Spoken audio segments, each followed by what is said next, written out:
Nadia Moran did not cry at her father's funeral.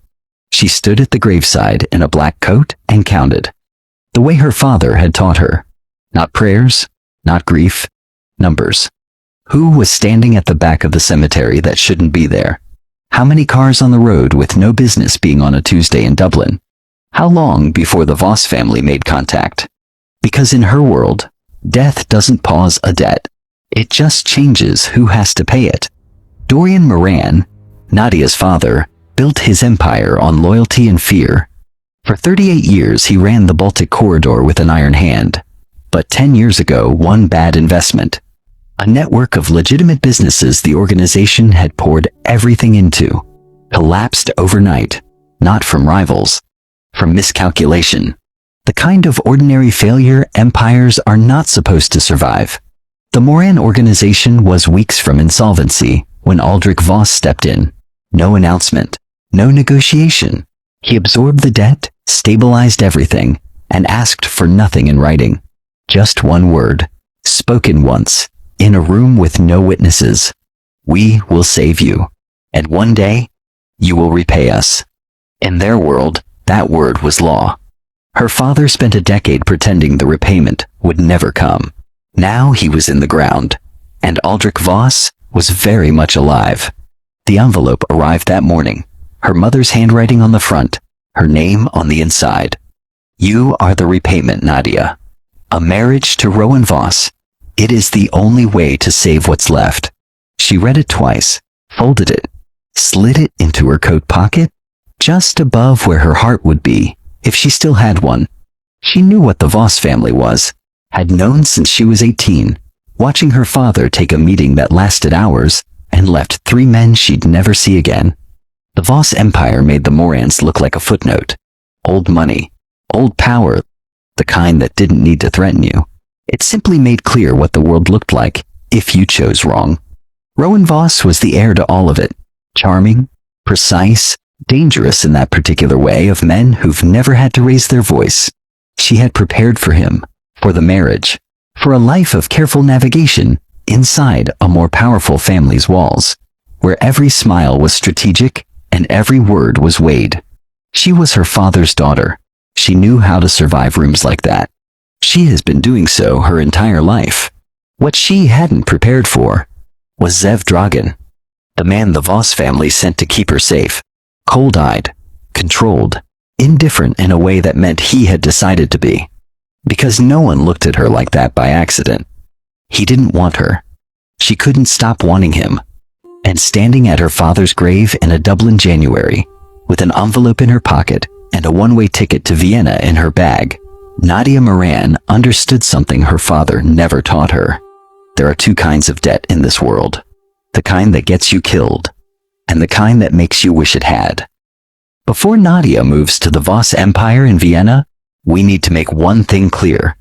This is sovereign obsession, where women don't just survive powerful men. They outlast them, outmaneuver them, outlive them. If that sounds like your kind of story, subscribe right away. You are now a sovereign. Like this video and hit the notification bell. Drop a comment. Tell us where this story found you. Because where Nadia is going, she's going to need all of us paying attention. Let's get into Nadia's new life at Voss. The flight to Vienna was 3 hours. Nadia spent most of it reading the file she had compiled on the Voss family. Not because she didn't already know most of it, but because knowing and knowing precisely were different things. Precision was the only currency she had left. The Voss organization was 3 generations old, 8 countries. Legitimate businesses layered over criminal infrastructure so deep it had become institutional. Political connections in 4 capitals. A charitable foundation that had the right conversations with the right governments and asked for nothing in return. Which meant it asked for everything, just not in writing. Aldrich Voss was 71. Sharp, methodical, a man who kept his word and expected the same. Rowan Voss was 31. The heir. The man she was going to marry. 3 photographs. A charity event in Vienna. Rowan at the center of a group of people, all slightly angled toward him, the way people angle toward warmth without realizing it. A business profile, controlled and careful. A candid from a gallery opening. Him in profile, laughing at something someone had said. Charming. She could see it even at a distance. The natural kind. The result of a man who had never been given reason to doubt himself. She put the file away as the plane began its descent, and looked out at the city coming up through the clouds. Gray and gold. Old and close. Vienna in November had the feeling of a room where something important had happened a long time ago, and nobody had moved the furniture since. She straightened her coat, reminded herself of the first thing her father had ever taught her about walking into a room that belonged to someone more powerful. You are there because they allowed it. Never forget that, but never let them see you remember it. The Voss estate materialized out of the dusk. Iron gates that opened before the car reached them. Stone steps swept clean. The architectural confidence of a building that required no announcement because its scale did all the necessary work. She stepped out, and standing just to the left of the entrance was a man she didn't recognize from any file she had read. Dark coat. Still. His eyes found her the moment she stepped out of the car. Not a scan, not a sweep. The focused attention of someone who had already counted everything else and was now counting her specifically. She had been looked at many ways in her life. As a daughter, as an asset, as a variable in rooms that hadn't accounted for her. She had a category for all of it. She didn't have one for this. He said nothing. Didn't move to greet her. Didn't perform any of the social functions the moment called for. He simply stood in the lamplight and waited with the patience of a man who understood that everything that needed to happen would happen without his assistance. The estate doors opened from inside. Warm light across the stone steps. A voice calling her name with practiced welcome. She went in. Behind her. Nothing. No footsteps. No introduction. Just winter air and the silence of a man who apparently needed neither. She didn't think about it again for the rest of the evening. She thought about it for a very long time after that. She had slept 4 hours, not because the room wasn't comfortable. She had lain in the dark, listened to the estate settle, thought about the man by the door. Not his face. She had catalogued that efficiently enough. What she kept returning to was the counting. The specific quality of being seen as a variable. This had been different. She couldn't locate how. By 7 she had reviewed the day's schedule. Slid under her door before dawn. Meetings with Aldrich's legal team. Formal lunch. An introduction to the household. The machinery of the arrangement. She was standing at the window with her coffee when the knock came. 3. Evenly spaced. Not a request. She opened the door. Same dark coat. He smelled of the hallway. The neutral chill of a man who had been standing guard in a stone corridor. His eyes moved once. Doorframe, her face, the room behind her, and returned to her. Less than a second. Breakfast is at 7:30. Your first meeting with Aldrich's legal team is at 9. I'll be outside. 17 words. She counted them after he'd said them, the way her father had taught her. Not in the moment, but in the half-second after. No introduction, no name, no acknowledgement that they had stood 10 feet apart the night before. I don't believe we've been introduced, she said. He looked at her the way you look at a door that has asked a question. Zev Dragan. I'm responsible for your safety while you're on Voss property. He turned to go. Mr. Dragan? He stopped. 3/4 profile. Morning light catching the line of his jaw. She selected warmth. The careful social fluency of a woman raised to make powerful people feel understood. Thank you. For last night. At the door. That's the job, he said. And then he was gone. She stood in her doorway and felt the particular sensation of having deployed every tool she owned and made absolutely no impression whatsoever. She closed the door, stood with her back against it, understood that she had just met the one variable in this arrangement she had not accounted for. Not Rowan, not Aldrich, not the legal machinery clicking into place around her. Him. A man who had looked at her twice and found her entirely unremarkable both times. She picked up her coffee. It had gone cold. She drank it anyway. She had been in controlled households her entire life. The Voss estate was simply the most expensive one. The gala was exactly what she had expected. Which was the problem? 300 people in a ballroom designed to make 300 people feel like not quite enough. Crystal overhead, marble underfoot. On one side of the room, the women wore diamonds that had survived wars. On the other, the men wore watches worth more than the Moran organization had been worth at its peak. She noted both, filed them. That was what her father had trained her to do. Assess, categorize, store. She was very good at this. Rowan Voss found her at 20 minutes past 8. She knew it was him before he spoke. Not from the photographs, though she recognized him, but from the way the room adjusted when he moved through it. Not parting, adjusting. Nadia Moran.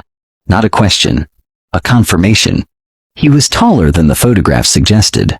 Dark suit, no tie. Informality that on a less certain man would read as careless. On him, ease. His eyes were warm, direct, giving her his full attention in the way of men who understood that full attention was its own kind of power. She had expected many things from this man. Calculation, assessment, the subtle negotiation of two people who understood that marriage was a merger. What she had not expected was the way he looked at her, not as a transaction to be evaluated, but as something already decided. He smiled. Genuine, she noted. Not performed. That was either reassuring or more dangerous than performance. She hadn't decided yet. They talked for 40 minutes. Charming without effort, intelligent without performance. He asked about Dublin, about her father, about the Baltic operations. With the careful respect of a man who understood he was treading on grief and chose to tread lightly. He made her laugh once, genuinely, briefly, before she caught it. He was everything the arrangement required. She could see with complete clarity that he would be a good husband in all the ways that were visible. She noted this, said it with the rest, moved on. By 10 o'clock she had been introduced to 40 people whose names she would remember. She had eaten nothing, held the same champagne glass for an hour, rotating it occasionally so it looked like she was drinking. She was watching Rowan work the far end of the ballroom when she became aware of Zev. Not because he'd moved. He was positioned near the eastern wall, sight lines covering both the main entrance and the terrace doors, and had been there, she realized, for most of the evening. She had simply not allowed herself to look directly. She looked now. Dark suit instead of the coat. It changed nothing. Contained still, his attention distributed across the room in a pattern that was professional, efficient, and completely unlike the way anyone else in this ballroom was paying attention to anything. He was watching her. She was the assignment. Of course. It landed differently at 10 o'clock in a Vienna ballroom than it had in the abstract. She looked away. 20 minutes later she felt him before she heard him. The displacement of air that meant someone was standing closer than the room required. You haven't eaten? He was standing before her. Eyes on the room, not her. I'm not hungry, she said. You haven't eaten since the lunch meeting. In this room, that means something. In any other world, not eating at a party meant nerves, a dress that fit too well, simple distraction. In this world, in this room with these people, it meant one thing. She was keeping herself sharp in an environment she didn't yet fully trust. He had seen it, named it in 7 words, with the flat neutrality of a man reporting a security observation, not the warmth of someone who cared whether she was all right. She said nothing. There's food on the terrace, he said, less visible. Then he was gone, and the room carried on exactly as before. She did not go to the terrace. She stood where she was and understood that Zev Dragan had just seen more of her in 7 words than Rowan Voss had in 40 minutes. She didn't think about what that meant. She thought about it for the entire drive home. She told herself it wasn't deliberate. That was the first lie. The second was that she only needed air. That the estate walls had been closing in since the gala. That 3 days of meetings and formal lunches and careful performance had simply accumulated into the need to walk without a schedule attached to her. Both of these things were partially true, which made them useful. The full truth was simpler. She wanted to see what he would do. She left through the garden door at 2:30. A door she had identified on her second day. One that didn't require passing the main corridor where Zev positioned himself between her afternoon meetings. She wore a coat and flat shoes and walked 4 blocks into the neighborhood without telling anyone. She bought coffee from a place that had no reason to know who she was. She sat at a window table and watched Vienna move past the window and felt, for approximately 11 minutes, like a person rather than a variable. Then she walked back. He was at the garden door when she returned. Not pacing, not on his phone. Simply standing in the cold, with his hands in his coat pockets, watching her come up the path with the particular stillness that she was beginning to understand, was not patience. It was something else. Something that had no temperature. She kept her chin level, offered nothing in her expression. He waited until she reached the door. You left the detail. I needed air, she said. You left the detail, he said again. Not louder. Just, again. As if the first time had been for her benefit, and the second was for the record. She held his gaze. I'm familiar with risk assessment, Mr. Dragan. I grew up in this world. I was 4 blocks away for less than 20 minutes. That's not the point. Then what is? He looked at her for a moment. Not the monitoring look from the gala. Not the counting look from the entrance. Something more direct. The look of a man deciding how much of the truth was operationally necessary. You are testing me, he said. Because you are bored. Or because you are scared. Either way, it changes nothing. The words arrived with the same flat precision he applied to everything. No accusation in them. No anger. No particular interest in whether they landed. He was not trying to wound her. He was simply naming what he saw. The way he would name a risk in a room or a gap in a perimeter. Which was, she realized, exactly what made it worse. She could have argued with cruelty. She could have deflected frustration, or managed warmth, or redirected charm. She had no mechanism for this. For being read accurately by someone who had no investment in the reading. She said nothing. He stepped aside. She went in. He took his position in the corridor without another word. She did not speak to him for 3 days. Not because she was wounded. She told herself that clearly, more than once. Because she had nothing to say that wouldn't confirm exactly what he had already identified. She was not going to hand him that. She thought about what he had said for 3 weeks. Bored or scared? As if those were the only 2 options. As if he had looked at everything she was carrying and reduced it to a binary. And the unbearable part wasn't that he was wrong. It was that he wasn't. The Baltic estate was smaller than Vienna. Not in scale. The Morans didn't build small, but in the way that mattered. Fewer Voss people. Fewer eyes tracking her every move. The sound of the coast underneath everything. A low gray presence that she had grown up with and had not known she missed until now. Her father had built this place when she was 12. She had spent summers here, learned to read a room in its corridors, watched him run the northern operations from the study at the end of the hall. The estate knew her the way Old Stone knows the people who have walked it long enough.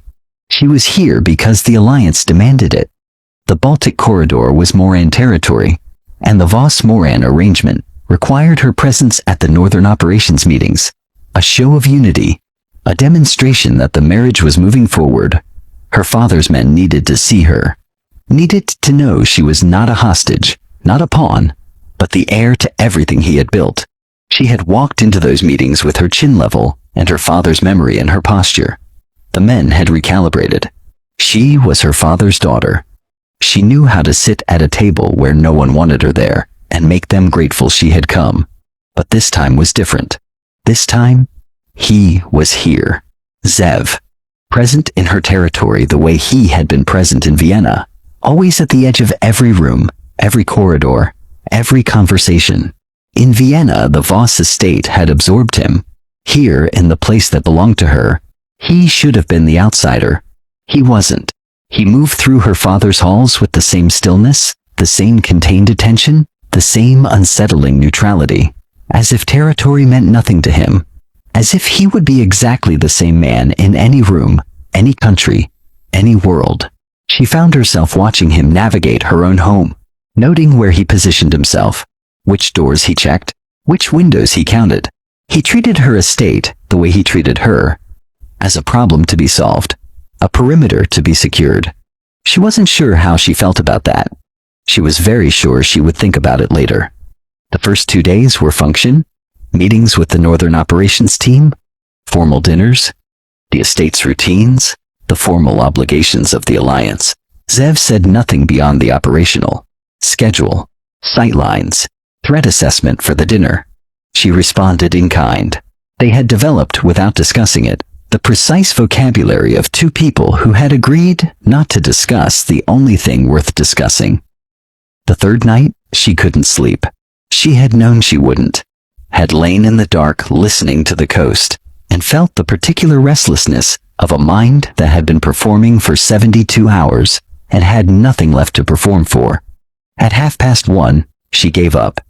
She made her way to the library, her father's library, the one at the end of the East Corridor, the one where he had taught her to read a balance sheet and a man's face in the same hour. The fire was already burning low in the grate. One of the staff had anticipated her, or perhaps Zev had. She didn't know which possibility unsettled her more. She sat in the chair nearest the window, her father's chair, the one he had always sat in, with a book she had no intention of reading. She read the same page 4 times. At 2:00 she heard footsteps in the corridor, measured even. She knew them before the door was filled. He didn't enter. He stood in the doorway the way he always stood, present but not committed, a man who positioned himself at thresholds as a matter of professional principle. "You should rest," he said. "The schedule starts at 7. She looked at him across the low firelight. The shadows moved against the walls, her father's chair beneath her father's library around them, and him, standing in the doorway of a house that had never held him before. "I don't sleep well when the house isn't mine alone," she said, simply, not a bid for sympathy, just the fact of it, offered the way she had learned to offer things to him, plainly, without expectation, letting him understand, without saying it directly, that his presence was the variable. He was looking at the window, not at her. The fire had burned low enough that the room was mostly shadow, and the coast outside was a sound more than a sight. Steady, indifferent. Then, "Neither do I." 2 words. Flat, unadorned, delivered to the window rather than to her. He turned, and his footsteps resumed their measured count down the corridor, and then there was nothing but the fire and the coast and the dark. She didn't move for a long time. Somewhere down the corridor, she knew, he wasn't sleeping either. She did not let herself think about what that meant. She thought about it anyway. She thought about it for the rest of the trip. She thought about it in the silence that had been there since Dublin, and was now, somehow, shaped differently. "Neither do I." 2 words, that was all. They flew back to Vienna the next morning. She counted the clouds. He sat across from her in the cabin and said nothing. Neither of them mentioned the library. It happened on a Tuesday. She would think about that later, the specific ordinariness of the day it chose. A walk through the Voss estate grounds after a morning of meetings. Cold air, gray sky, the bare trees of the formal gardens standing in rows, like something that had given up pretending. She had walked this path every morning since she arrived. She had begun to think she knew it. 4 minutes in, he moved. No warning, no word. One moment, he was 2 steps behind her, and the next, his hand was at her shoulder. Not grabbing, not rough, just absolutely certain. And she was moving, redirected toward the garden wall with a speed that her body understood before her mind did. He pressed her into the stone and covered the angle with his own body, and she heard it then. A sound she recognized from her father's world, distant and flat and unambiguous. A shot, high and wide. A warning, or a miss. It didn't matter which. Zev had already decided it didn't matter. He had his phone out. 2 words into the call, clipped and precise. And then, he was scanning the tree line with the focused attention of a man who had already identified the probable origin and was now confirming it. His body hadn't changed. His breathing hadn't changed. He processed it the way he processed everything, as a problem to be solved, moving toward the solution without ceremony. It was over in 4 minutes. 2 of his team materialized from the perimeter. Positions were confirmed. The threat was neutralized. She didn't ask how, and he didn't offer. And then there was nothing but the cold garden and the gray sky and the bare trees, and the 2 of them standing 6 feet apart in the silence that followed. He turned to her. She had been in dangerous situations before, had grown up adjacent to violence, understood its grammar, knew how to hold herself in the aftermath of something that had almost happened. She was composed. She was fine. He looked at her. 1 second, maybe less. His eyes moved from the perimeter to her face, and something shifted in them. Not professional, not operational, not the flat monitoring she had cataloged across weeks of careful observation. Something underneath all of that. Something that had no business being there. The look of a man who had just run the calculation of what losing something would cost him and hadn't liked the answer. It was gone before she could name it. His expression reassembled with the practiced speed of someone who had been controlling his face for a very long time. He looked back at the tree line. He said something into his phone. He became, in the space of a breath, exactly what he always was. But she had seen it. She was going to maintain it anyway. So, she suspected, was he. "We're going inside," he said. "Yes," she said. They walked back through the garden in silence, through the Voss estate's formal grounds, the paths she had walked every morning since she arrived, the walls she had begun to think of as safe. His hand was no longer at her shoulder. There was the correct professional distance between them, exactly as there had always been, and she matched it without being asked, and said nothing, and gave nothing away. Inside, he ran the debrief with the same clinical precision he applied to everything. Threat origin confirmed. Internal. Old guard faction opposed to the Moran alliance. Not external, not a rival family. From inside the family itself. Senior figures who built their position over 3 generations and view this arrangement as a weakening of everything they constructed. They do not want the alliance sealed. The shot was a warning. First, not final. Perimeter protocols updated. It will not happen again. She nodded at the appropriate moments. She asked 2 precise questions. She went to her room. She sat on the edge of the bed and looked at her hands. They were steady, completely steady. No tremor, no tightening, no involuntary evidence of what had happened in the garden. Her father had trained that out of her before she was 15. Steady hands regardless. Steady hands always. That was the problem. The shot had not come from outside the Voss world. It had come from within it. She was not a guest in a dangerous world. She was a target inside one. On Voss ground, inside Voss walls, under Voss protection that had just revealed its own fracture. She had spent 6 months observing, cataloging, quietly understanding the structural vulnerabilities of the Voss organization. Because her father had taught her that the most dangerous threats always wore familiar faces, she had been building something in the margins of every meeting, every corridor, every formal dinner. She understood now what she had been building it for. The debt was not going to be paid by the marriage. She just didn't know yet how to say that out loud. She sat on the edge of the bed with her steady hands in her lap and understood that something had changed in the garden that could not be unchanged. Not what had almost happened. What she had seen. The days after the garden were quiet, in the way that meant nothing had been resolved. The message from her mother arrived on a Wednesday morning, brief and slightly confused, in the way Nadia Moran was never confused about anything that mattered. The Voss people came to help with the estate matters. I didn't ask for it. They were very thorough. I don't know what to make of it, but it's done now. Nadia read it twice, set her phone down, picked it up and read it again. The Moran estate had accumulated a specific category of problem since her father's death. Not financial, but administrative. Legal obligations, outstanding agreements, the residual machinery of a man who had run an organization for 38 years and left no instructions for winding it down. Small things individually, the kind of things that accumulated into exhaustion over months of managing them alone. Lena had said nothing about it. Nadia had known anyway, the way daughters know things their mothers have decided not to say. She had not mentioned it to anyone in the Voss household. She found Rowan in the east sitting room before lunch. He was reading, actually reading, spine creased, a pen tucked between the pages. And he looked up when she entered, with the unhurried attention he gave everything. "My mother says your family sent someone to help with the estate matters," she said. "There were things that needed handling." He said it simply, already returning, slightly, to his page. "She didn't ask for that." "No." He looked up again. "She's going to be my family." It made sense.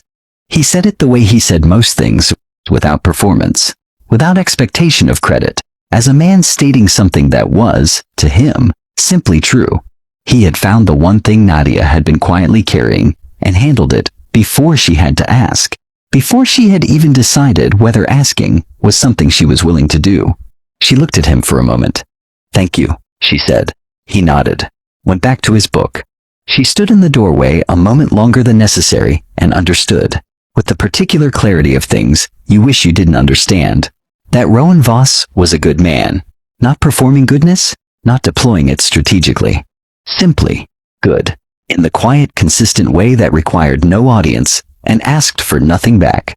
She went back to her room, sat at the window, watched Vienna arrange itself in the gray afternoon light, and thought about her mother's message, and Rowan's 4 words, and the specific, unbearable weight of a life that was correct. Zev was absent from the estate that afternoon. Some operational matter. She hadn't asked. His absence was its own presence, the way silence after a sustained sound is louder than the sound itself. She did not think about the garden. She did not think about the library. She sat at the window and was honest with herself for the first time in weeks. Rowan would be a good husband. He would be kind and present, handle the things that needed handling without being asked, give her mother peace, and build something with her that was stable and real and worth having. She knew this. She believed it completely. It was not enough. Not because he was lacking, because she had felt what it was to be counted by someone who had no agenda. And Rowan, despite everything, despite his genuine goodness, was part of an arrangement. He would always be part of the arrangement. She would always know that. And knowing it made even the real things feel like performance. And she was so tired of performance, she did not know where it ended and she began. She was still at the window when he knocked. "Come in." Rowan stood in the doorway. He looked at her. Not counting, not monitoring, just looking, the way a man looks at someone he is trying to understand. "Are you happy?" he asked. She considered the question with the seriousness it deserved. "Yes," she said. She meant it, mostly. He nodded, as if that was enough, and left her to the window and the gray light, and the particular grief of mourning something you haven't lost yet, because you haven't chosen to, and aren't sure you have the right to want. She sat with that for 3 days. Then she stopped sitting with it. She found him on the east terrace. No schedule, no protocol. He was standing at the stone railing with a glass of water and his coat, and the particular stillness that she had stopped trying to read and had simply started accepting as the grammar of him. He heard her before she reached the door. She knew because his shoulders made a small controlled adjustment, the only version of surprise Zev Dragan apparently permitted himself. He didn't turn. She came and stood beside him at the railing. Vienna below them, dark and gold, the city indifferent to whatever was happening on the 3rd-floor terrace of the Voss estate. Neither of them spoke for a long time. That was the thing about the silence between them. It had been shaped and reshaped across 8 months of proximity, until it had become its own language, and she was fluent in it now. And what it was saying tonight was something neither of them had said out loud, and both of them had known for a very long time. "I saw Rowan today," she said finally. "I know." Of course he knew. He knew her schedule better than she did. "He's a good man," she said. Zev said nothing. "I know he is," she said. "That's the problem." It was not dramatic. It was not the culmination of a scene building towards spectacle. It was simply her reaching up and him not stepping back, and the specific quality of a kiss between 2 people who have been not doing this for 8 months and have run out of reasons. He kissed her back for exactly long enough to confirm everything she had suspected and destroy every remaining argument she had been making to herself about what this was, and whether it was real, and whether it was worth what it would cost. Then he stepped back. Not far. One step. But the one step was everything. She looked at him. His expression had not reassembled yet. She was seeing him without it, for the second time, and this time, she had her own part in why. Zev, she said. Don't, he said, quietly, not unkind. He picked up his glass, set it down, looked at Vienna for a moment, like a man taking inventory of something he is about to leave. Then he went inside. The reassignment notice came through the estate's security administration 3 days later. She almost missed it. Embedded in a routine briefing document, the kind of administrative update she had learned to read carefully, because the Voss organization communicated important things in unimportant formats. Personnel changes, operational restructuring. Effective the following Monday, her personal security detail would transition to a different lead. Zev Dragan, reassigned to Northern Operations. She read it the way she read everything that mattered, twice, slowly. She folded the document, set it on the desk. Then she went to find him. He was in the corridor outside the security office, and he saw her coming from far enough away that he had time to arrange his expression before she reached him. He arranged it. She noted that he had to. You requested the reassignment, she said. Yes. Because of the terrace. It was not a question. He answered it anyway. Yes. She looked at him. He looked back with the particular quality of attention she had catalogued from the very first day. Present, controlled, giving her nothing she hadn't already found herself, except that she knew now what it cost him. She had seen the garden. She remembered the library. She had felt the terrace. She knew the difference between a man who felt nothing and a man who had decided to feel nothing. And she was looking at the second kind, and he knew she knew, and neither of them said so. She had one question. Was any of it real? She asked it simply, the way she had learned to offer things to him, plainly, without expectation. He looked at her. The corridor was very quiet. He held eye contact for 3 seconds longer than he needed to. 3 seconds that were, from a man like Zev Dragan, the equivalent of a confession. Then he looked away. He said nothing. She nodded. Once. Safe travels, Mr. Dragan, she said. She walked back down the corridor the way she had come. Composed, chin level. Her father's daughter to the end. She went to her room, closed the door, stood with her back against it, the way she had stood once before, after words that cost more than they should have, after coffee gone cold, and understood that the silence she had been maintaining for months had just changed shape for the last time. He had answered her, just not in words. She did not cry. She recalibrated. There was work to do. She had spent 2 days doing what she had always done when the numbers were hard. She counted. The names she had. What they were worth. What they would cost her. The 18 months of Oscar Fisher looking the other way. The relay node outside Riga. Anton Volkov. 3 years inside the trusted circle, running Kessler's campaign from the one position no one audits, because no one audits the people they trust completely. Then she stopped counting and made the call. She had not set out to build a case. She had simply done what her father had taught her in every room she had ever entered. Watch. Who was present? Who was absent? What the gaps in the pattern meant. The Voss estate had given her access. It should not have given her, because her position as Rowan's fiancé made her almost family, and almost family moves through a house without being watched. She had walked corridors and attended briefings and sat in rooms where the conversation did not pause when she entered, because no one had considered that she might be listening with the specific attention of a woman raised to run an empire of her own. Fisher's window she had identified in the 3rd week, a 15-minute gap in the perimeter rotation that only appeared in the pattern if you were looking for the pattern. She had been looking. That was not intelligence gathering. That was just being a Moran. The wedding was in 3 days. She requested a private audience with Aldrich Voss on the evening before the formal pre-wedding gathering. His secretary came back within the hour. Mr. Voss would see her at 9. She had known he would. Aldrich Voss was a man who respected directness. Whatever else had happened inside these walls, That had not changed. His private study was on the 3rd floor, a room she had never been invited into, which meant she had noted its location and memorized its access points on her 2nd day, and never mentioned it to anyone. Firelight, 2 chairs, bookshelves that covered an entire wall, actually read, spines creased.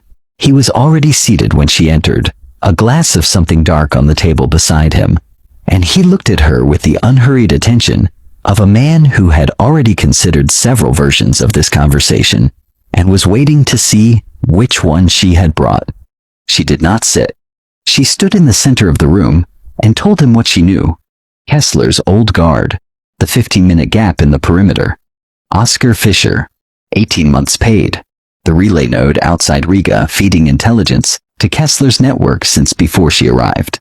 And Anton Volkov, his own head of northern operations, running Kessler's campaign from inside the trusted circle for 3 years. When she finished, the room was very quiet.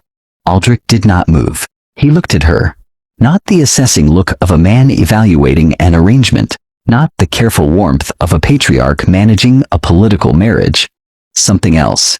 The look of a man who has just been handed the answer to a question he had been asking himself in private for longer than he would admit. The silence stretched. She held it. Let it be his to break.